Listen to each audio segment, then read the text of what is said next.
Welcome, my gorgeous change makers, to this episode of the House of Preeminence and the G-spot. The G-spot stands for your genius, your grace, and your greatness. And it is what will allow you to become a fully potentialized change maker.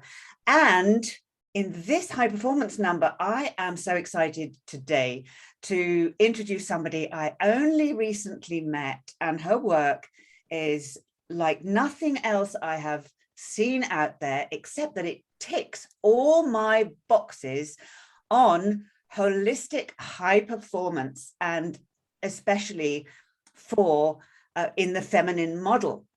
So I'm going to let her talk to you about it. She is a very accomplished lady. She's done a lot of things. She is a TEDx speaker. She's been on Mind Valley, A-Fest.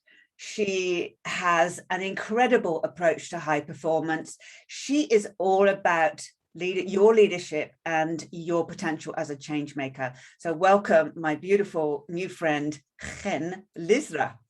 Thank you so much. And you said my name so well. Thank you so much for having me here today. Okay, so let's dive right in to what the speciality of your work is, which I had never heard before, but it all made sense, which is somatic intelligence. Now, what is somatic intelligence, Chen? Such a good question, because we don't know the term. So let's start with the word somatic, and somatic comes from the word soma, body, which means through the body. So somatic intelligence is the emotional intelligence that we have that comes through our body. So we are born with this amazing wisdom, the way we're wired, the way we understand the world, the way we feel it. And along the way, as the pressures come, as trauma happens, as meaningful events in our lives happen, we lose connection with this wisdom inside of us. And as a result, it impacts our performance, it impacts our confidence, it impacts our self-worth, our ability to go after what we want, to live on purpose, to fulfill ourselves, to be happy, to have vitality. It impacts so many different things. So when we're able to come back to our bodies and reconnect with this innate wisdom that's already there, I'm not giving you something that you don't have, I'm showing you how to understand what is there. We're able to heal traumas. We're able to get to the next level of what we want. We're able to step to a whole other level of impact. Beautiful. And why are you using this work with change makers? What is it about change makers that you love? So there are two parts to what you asked. One is doing somatic work versus cognitive, and the other one is working with change makers. So let me first answer the first part. So, when you're working with somatics, because we're feeling it through the body, we understand it a lot faster than if somebody says something to us through the mind. So I can try to explain to you something and tell you how you should shift it and how you should let go and how you should get past it, and it's not going to shift anything. But if you are able to feel something through the body that really changes how you feel, the change would be immediate. Like the kind of work that I'm doing with change makers, I work also, with therapists, and I work with leaders who are leading companies. And I love how, for example, therapists say to me, wow, you're doing the work that would take me a year by talk therapy in a couple of months. Like I see change when I'm working with change makers in 3 to 6 months, like a complete shift. And to come back to your second part, I love working with change makers, one, because they are wired already to take, because they're usually change makers want to make a difference out there. They are working hard to impact. So they are in constant mode of growth. So it's either they are in a place where they need help because something's blocking them because they feel stuck and they want to know how to overcome it, or they're in a great place, but they want to go to the next level, but they don't know how to get there. So either or, these are amazing people to work with because you give them something, they start running with it so quickly, and then they pay it forward. If I want to make the kind of impact that I want to make, which is to take 500,000 change makers and help them heal and step into their full potential, I'm not going to be able to do this one by one, right? So there's a ripple effect when we work with people who are already committed to changing others, to impacting others, to creating projects that will ripple forward, that when you take this wisdom, this is not my wisdom to keep. This is ours. It's just about bringing it back and showing us how to connect again. Okay, so let's go back to the body, because they're so interlinked in feminine high performance. How does that show up? The stucknesses for people, for women who are accomplished, who maybe are already achievers, who are already kind of forging ahead. How does it show up in their body? What are the kind of range of things that you recognize?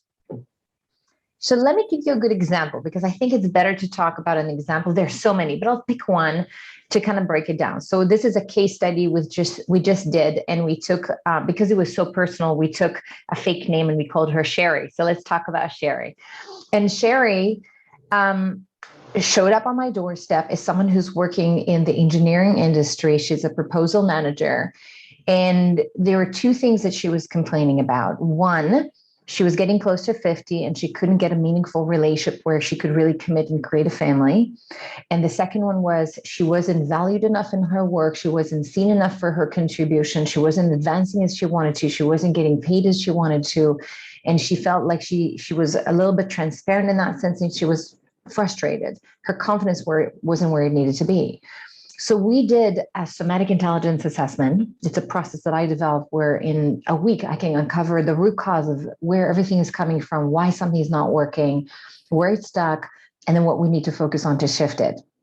We did a somatic intelligence assessment, which is part of it asking, but also feeling into what is there somatically. So what transferred from my grandparents to my parents to me that I now embody and carry myself as if that's what's possible for me.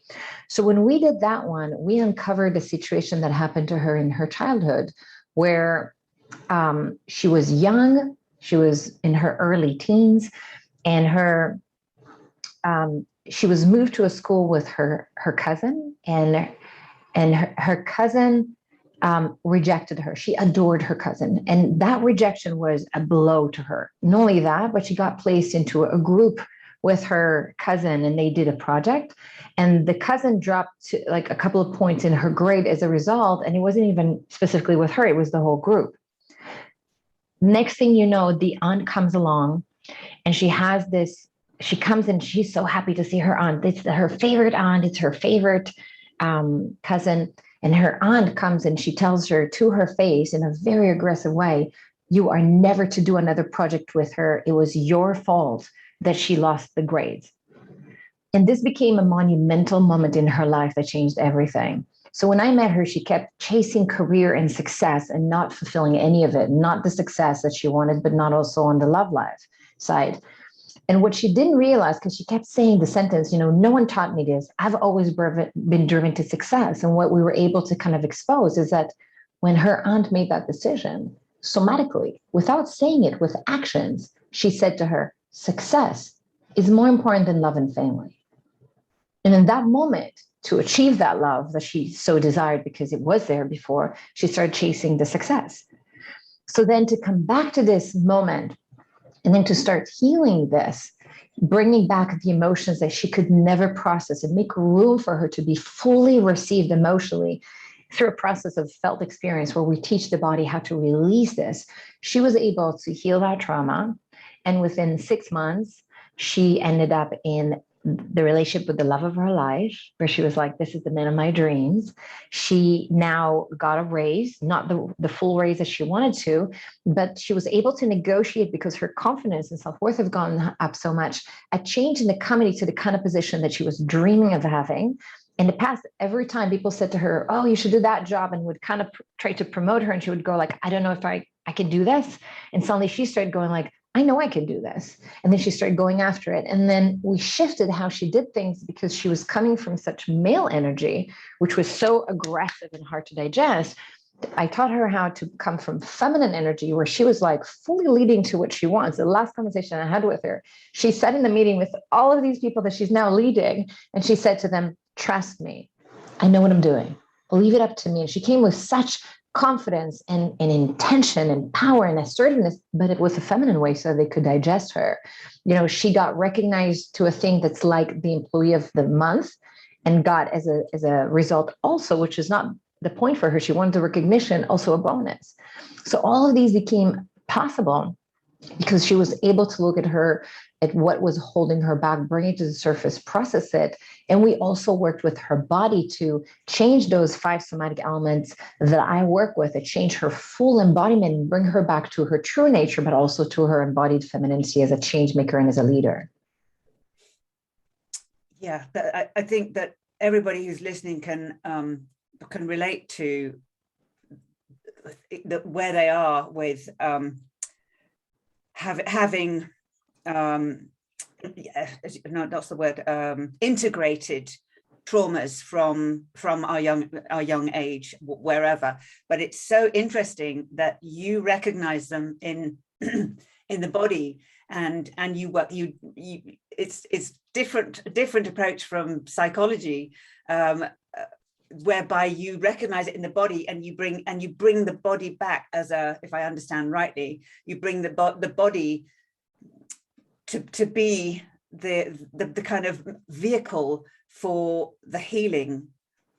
Yeah, so let me clarify a little bit more. You're very close. So first of all, when we hold a trauma, we hold it in the cognitive mind and we hold it in the body. So, you know, just to give those who are going to watch this a little bit of context, this whole thing that I'm doing, I first tested it on my trauma. So my mom got mentally sick when I was 11 years old. She became manic depressive, and it was extremely hard being around a manic depressive mom.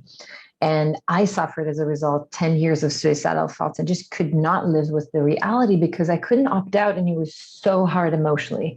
You know, you want to run to your mom when you're scared, and then you're scared of your mom, not because she's a bad person, because she has an attack and she's the one that's causing the pain, and there's nobody to run to protect you. And it's a very complicated situation. Trust was broken and boundaries were unhealthy. If my mom hurts me all the time, how do I learn to block other people? Right. So anything that I've learned started, first of all, with healing my own trauma. And that has been a huge journey of over 2 decades of learning all these things.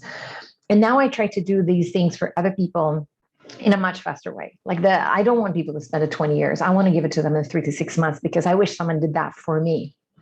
And when we run into a trauma, so there's a part that's in the cognitive, in the mindset and how we see things. And the other part is in the somatic, in the body. So when I'm with a client, for example, I can feel these things, right? I've been trained also in this, and I can feel what is there. So you'll talk about something and suddenly I feel the pain in my chest or wherever it is in the body.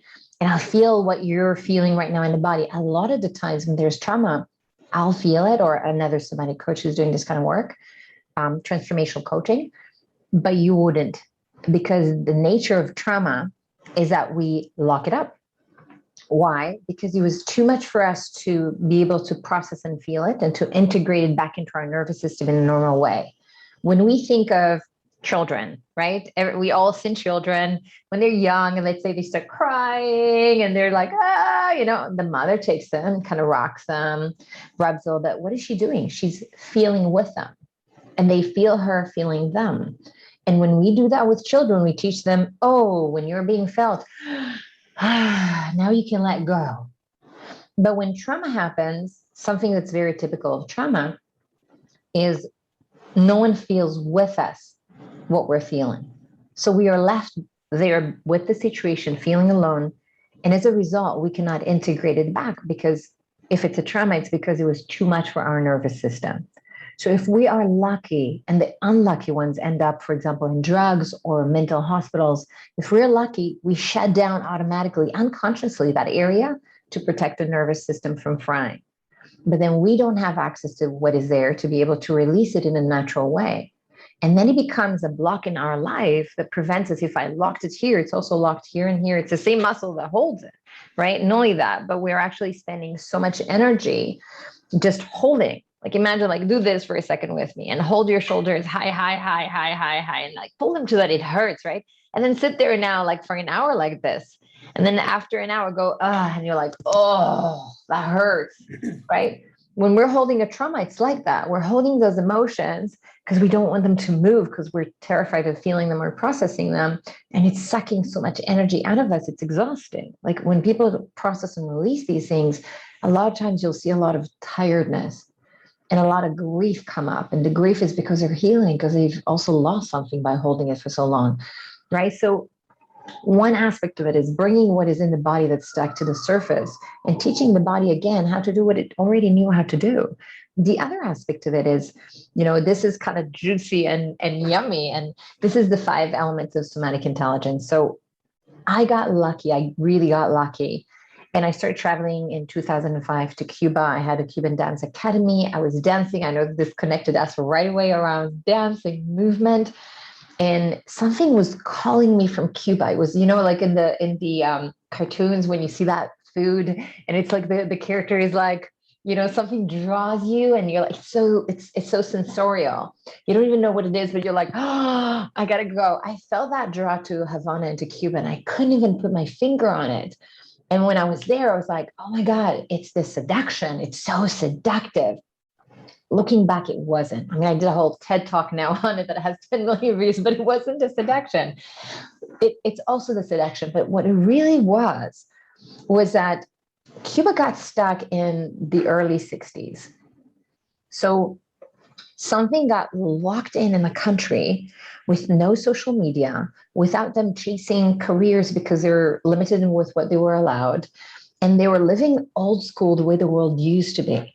So just imagine as if you could push a button now and take a time machine to the 50s, 60s and go, ooh, oh, that's what people did then, and kind of feel the world and feel the connection and feel that naivety that we used to have, right? Like there was still men coming on to women, but it wasn't aggressive that turned into Me Too. Women could feel safe being feminine, for example. So I started going to Cuba. And I was drawn again and again and again. And looking back, it really helped me heal my trauma from the body in a somatic way. I was like, what is it that they have here that you don't have anywhere else in the world? Can we bring it out of Cuba? Can it work for other people that are not Cuban or in any culture? All these questions. And I started investigating over 15, 16 years.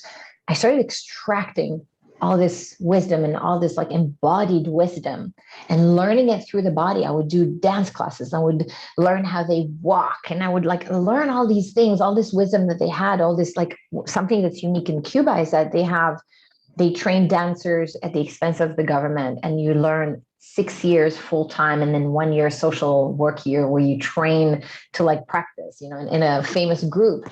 So the level of wisdom that they had in the body was something that I didn't find anywhere else in the world.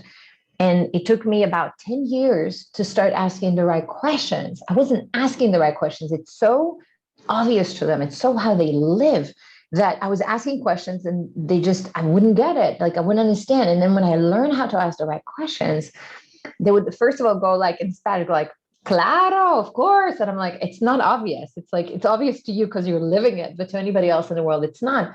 But then I really started extracting it, and I extracted 5 elements, and I'll show it to you like this. So it's easier to understand because I drew it into like a model, which is what we use in the 5 elements of somatic intelligence. So we have elegance, intention, tempo, sabrosura, and mystery. And they make up for what is our true essence, our true nature, the way we were born before anything happened that took us off track. We came to the world already purposeful, already embodied, already with our magic that's unique to us, our special sauce. So elegance gives us the benefit of confidence and self-worth. Intention gives us meaning and drive. So like that why, and then going that power to go after it. This is our being, this is our doing, this is our power. These are the things that give us the yumminess of life, that taste of life. And all of it together is our taste of life. So tempo is related to our enjoyment and vitality and fun. Sabrosura is the sensuality. So, but it's not just any kind of sensuality. It's connected to love and self-love. And it's where we find our embodied femininity, that's the feminine divine. And that's part of what helped me heal also my body from the trauma. all the elements did, but especially the sabrosura. Mystery is where we have playfulness. This is also where seduction lives. So all of these elements need to be in their optimal, and each one of them is a dial, and we need to get it to the optimal. So let's say that my optimal for sabrosura is here, but I'm right now here. So I already have this, and what I need to do is to optimize to here. We talked about before about optimizing. So when I do a somatic intelligence, I'm looking to see what elements need to be optimized, and then which one of them do I also need to bring them into the body. Elegance, I'm embodied here. Intention, I'm into it, versus here, right? That's a different thing than if I'm here. Tempo is the fun. It's the enjoyment. Sabrosura is like I'm bringing that femininity. And then the mystery is the seduction. So one last important thing to know about this model is that we optimize it in a subjective thing. It's specific to our personalities, and it's based on our life stage. So am I in my 20s, 30s, 40s? Am I married with kids? Am I just going to college? I'm going to meet this very differently in different stages in life. What's my cultural identity? I grew up in Israel. I lived then in Canada. I've now been to Cuba. I've lived a certain amount of time in Japan and also in Australia. So I meet these very differently than if somebody just grew up in Israel, right? Or if there was like, even just like to give an example, and we're going to make it generic for a minute on purpose, but, if we're thinking of England, then we say, oh, they're very embodied in their elegance, right? Would we say this about a Brazilian? And I'm talking as in a generic cultural thing. No, we would probably say seduction, mystery is their thing, right? But now, what happens if they're in England, but their parents are from Brazil? That's your self-identity. That's your family. That's your personality. That's your upbringing, how much love you got at home, if you're a heterosexual or homosexual. So that impacts how we meet these things. So we are like you talked before about a constellation. That's a constellation, right? A cultural constellation, a family constellation, an identity of our constellation, and then the ancestral wisdom that has gone through and what has gone through, and whether it was broken over time or was something good transferred through the channels.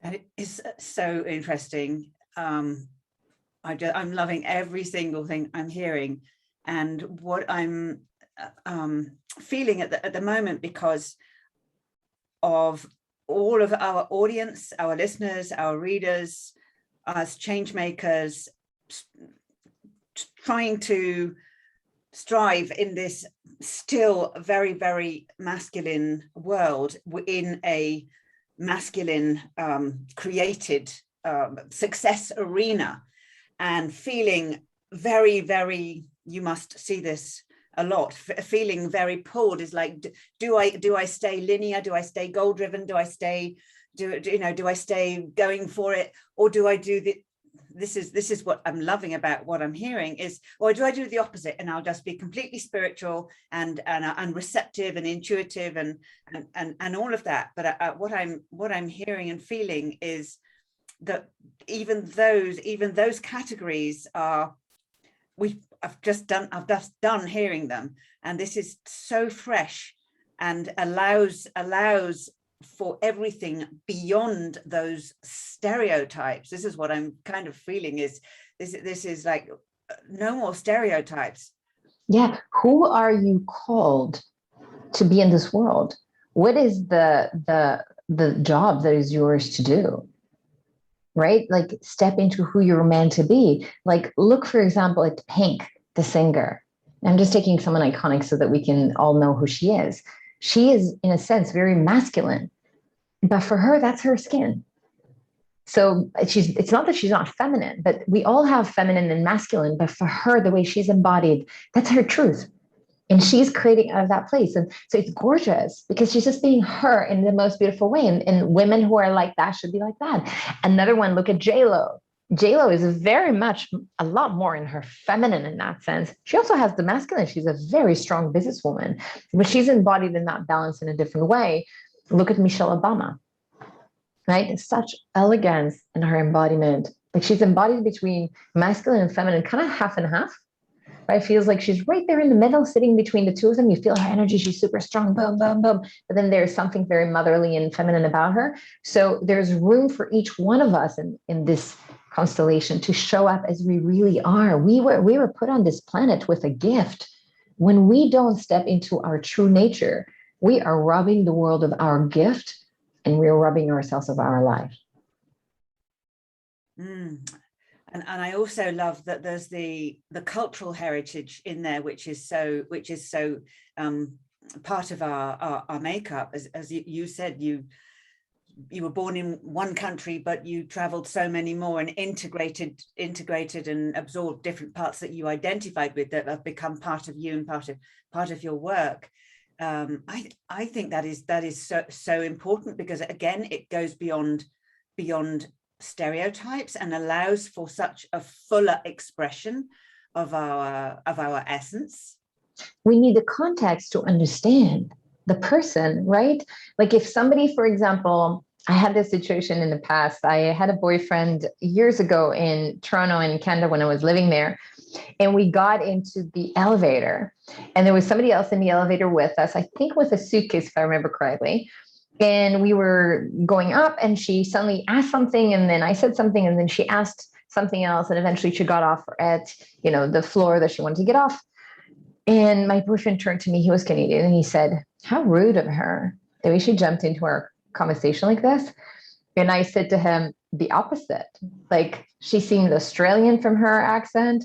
In Australia, the culture is like more friendly, the same as it is in Israel. The context is that it is actually culturally acceptable, and it's beautiful that she's doing that. And, when we have the context, we see people in a different way. It's like we get to zoom out a little more.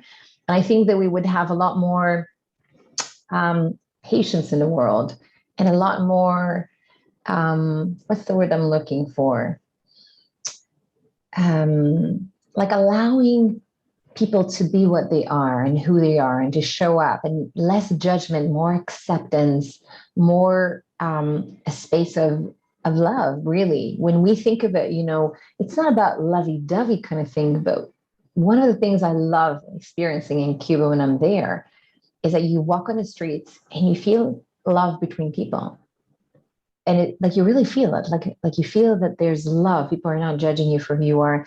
And when I'm there, I go, wow, we really got it wrong in the Western world. Like, if they're loving and it feels so good, why are we so busy constantly like judging others? You're looking like, oh, she gained weight. And all the TV shows and everything. We're so busy constantly analyzing it. We're living so much from the head. And as a result, we're getting disembodied. We're getting disconnected. All of the work that I'm doing is bringing people from the mind, making them land back into their body, feeling, sensing, getting embodied, connected. And that's a complete new shift. And when you do that, you create suddenly balance between work and life, between masculine and feminine, between what you want and what you have. Like it just gets to that yin and yang where you're living from a different place that just lands to a place where you're home, deeply home. Beautiful, absolutely beautiful. So let's come back to the other question that I struck at the beginning, which was why change makers is why do you call them change makers? What is it about this particular group of women leaders that you love? Tell me about that. I'm inspired by working by change makers. So first of all, I think, in my opinion, and maybe people will not agree with this, but as I feel through things, and I use a lot of the semantics and feeling, when I think of the word leadership, and it's not a bad word or we shouldn't use it, it feels very masculine to me. When you're using the word change makers, it feels more feminine to me. Just feeling it, right? It's just feeling it. I want an environment around me that's more feminine. So I'm using in my brand and everything that I'm doing words that are more feminine, that are going to allow us to create a little bit more space to feel that divine and bring it into what we're doing. It doesn't take away from the power of what we're doing. The other thing is that working with change makers is just really, there's a difference between someone who's taking their first steps, trying to like figure out how to get past something or to build awareness, someone who's already in the process of awareness and really wanted to go to the next level. And as exciting as it is for them to go there and to get the wisdom that they need and quickly to step up, is as exciting as it is for me to train them and work with them and pass that wisdom. Like, I think really seeing that wisdom transfer on. I'll tell you a story that's really beautiful. I love this one. So my grandma, she was from Greece, from my mom's side. And she was this incredibly embodied woman. Like, she only finished like high school. Like, she never studied for university. She never had a job. She stayed at home. She was the matriarch, and my grandfather was the patriarch, but we had both the matriarch and the patriarch. And there was something about her presence where it got from you respect. Like, you wanted to respect her. You felt that. It was so elegant. She was so classy in how she behaved. She had such high self-worth. And at the same time, she didn't work, and she gave her whole emotional availability to holding the family. And there was something so healing from her. Like, I remember that I would come to her and I felt broken. I wasn't broken. I just had, trauma in my body, but I felt broken. And I would come to her and it was like so much pain. And she would just go like this, take me to the kitchen, talk a little bit. We'd be cooking, smells, this, that. By, at the end of an hour, I would leave and I would feel completely amazing. And, she's, to me, an example of what it is to pass on that wisdom in a somatic way. I don't remember ever what we talked about. Ask me now what we ever talked about. I don't remember. I don't remember what we cooked. I just remember the feeling was so amazing. I felt so loved and received. And what is amazing is that when I went through the training as a somatic transformational coach to learn how to use that felt experience, I deeply connected with her, and she came back and I had a vision of her being around me, and it was exactly what she used to do with me in a very intuitive way. And that just shows us how that wisdom used to exist, not in all families, right? Depends on what. We also have collective traumas. We have the Holocaust. We have people who were Nazis. We have, the slaves in the US. We have in Colombia, like the guerrilla fighting. We have so many collective traumas in the world. There are lineages that had great wisdom, and I'm talking now about feminine wisdom that got transferred. And then we have lineages that didn't, they break earlier, right? So I got some of it transferred to me, and then it broke with my mom because of her mental illness. So I had to restore that part because it was like going like this, and then there was a whole chunk that broke that kind of tried to bypass, and some of it passed and some of it didn't.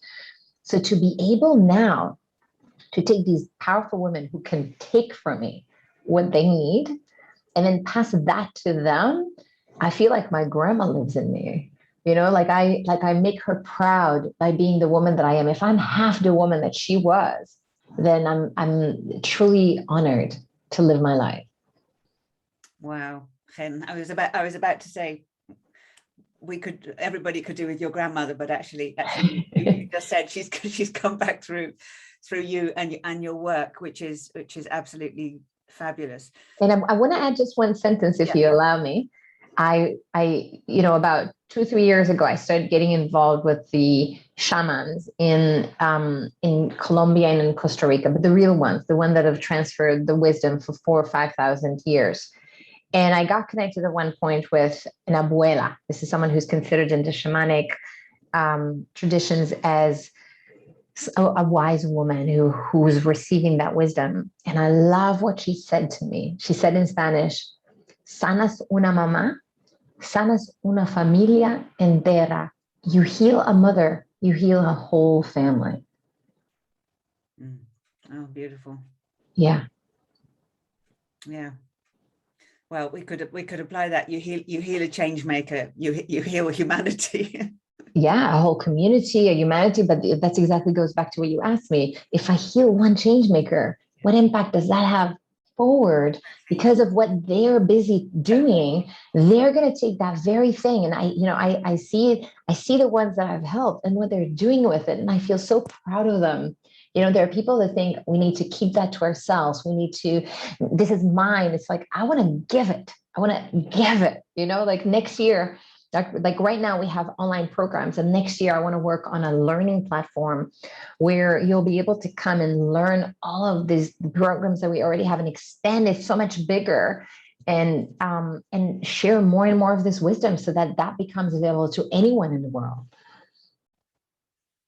Well, I'm absolutely certain that we're going to find a way for us to be able to share that with my audience, because this to me was everything that the 9 graces of preeminence are about, and everything that I'm doing is also this embodiment work, this embodying the person that you want to become, embodying your highest self. And this is like a missing key to me that I found discovering your work.